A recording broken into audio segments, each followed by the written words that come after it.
Meanwhile, Florida Governor Ron DeSantis defeated Donald Trump in a straw poll taken at the Wisconsin State Republican Convention this weekend. 38% voted for DeSantis, 32% voted for Trump, and 7% for the former South Carolina Governor Nikki Haley.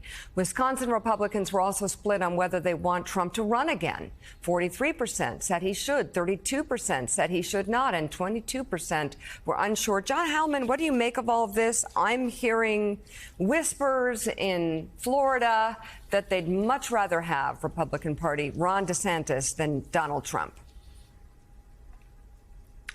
Well, there's no doubt, Mika, that one of the reasons why what we're seeing right now in this primary season and what's going to unfold between now and the midterm elections, why it matters beyond like Donald Trump's ego and our obsession with his power, I would say justifiable obsession, but our obsession with his degree of power of the party, you know, how all this plays out. Why does that matter apart from kind of keeping score and does Donald Trump have sway anymore? The reason it matters is because not just Republican voters, because I think most Republican voters aren't really tuned into this, but Republican activists, Republican donors, the Republican establishment or what's left of it, taking the measure of Trump's hold over the Republican Party is going to tee up or frame the context for a potential presidential run for him, and whether he decides it's worth doing, what it would mean for the party if he did, all of that's kind of in the balance right now. So when you start to see things like, straw polls are not a terribly meaningful thing. They're a couple hundred people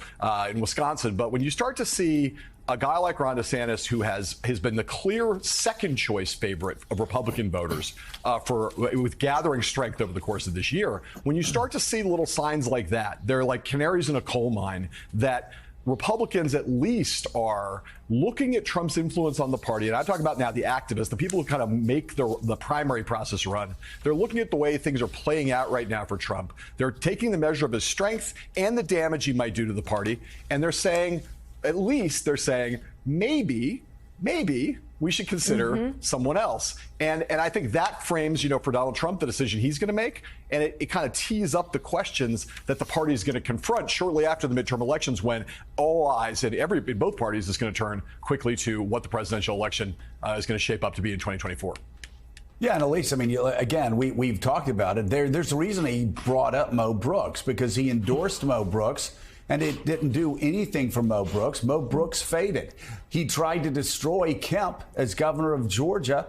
And you have a lot of Republicans rushing to Georgia now, crossing Donald Trump to make sure that Kemp wins, including Mike Pence, Chris Christie, and others. You look at what happened in Nebraska. The Ricketts political machine crushed Donald Trump in Nebraska. You look at Pennsylvania. They're in a runoff right now. It looks like they're going to have a recount right now. 2 out of 3 voters in the Republican primary in Pennsylvania voted against Donald Trump's choice. And now you go to this GOP straw poll. And yes, straw polls may not mean a lot, but they do in Donald Trump's party. And if Donald Trump in Wisconsin, one of the key states, is losing to a Florida governor in a straw poll, doesn't matter what year it is, that shows politicians all over the country that Trump's aura of inevitability seems to be fading rather quickly. Joe, what a petulant child if he's just going to grab back an endorsement the second that things look like they're going south with his candidate. It's not going to really have that much meaning. And you see voters who just, they don't really care now who Trump is endorsing, because there's so much back and forth and he, isn't really landing the endorsement, so to speak. There is real momentum next with Ron DeSantis. It's undeniable that there are Republican voters who are excited about the prospect of someone new. And you know who else is also excited? Republican big donors. He would be a very safe bet to get behind.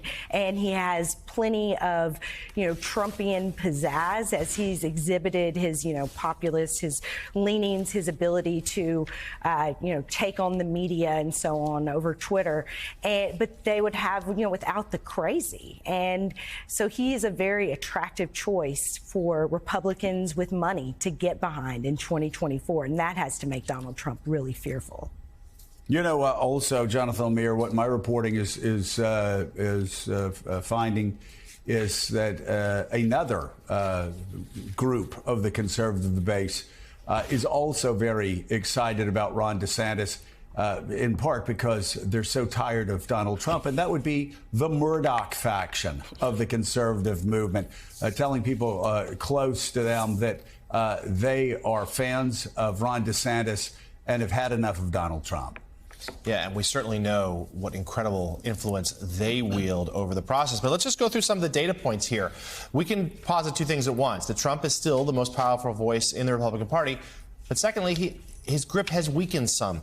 We have here Pennsylvania Republicans ignoring, Dr. Oz in particular, ignoring his calls to declare victory before the vote is finished. We have this straw poll in Wisconsin. We have a pretty mixed bag on the success rate for Trump's endorsements. Sure, he won in Ohio, but he's struggled other places. Mo Brooks, the candidate from whom he withdrew his endorsement, Mo Brooks has pulled even in the polls. So even though Trump has gone out of his way to bash Congressman Brooks, he still has a shot at that Senate seat. And then I think there is also growing hope among certainly Democrats and some Republicans as well that these January 6th public hearings that are coming up in a couple of weeks could detail a pretty devastating case against Donald Trump's involvement and the reaction to the riot that day.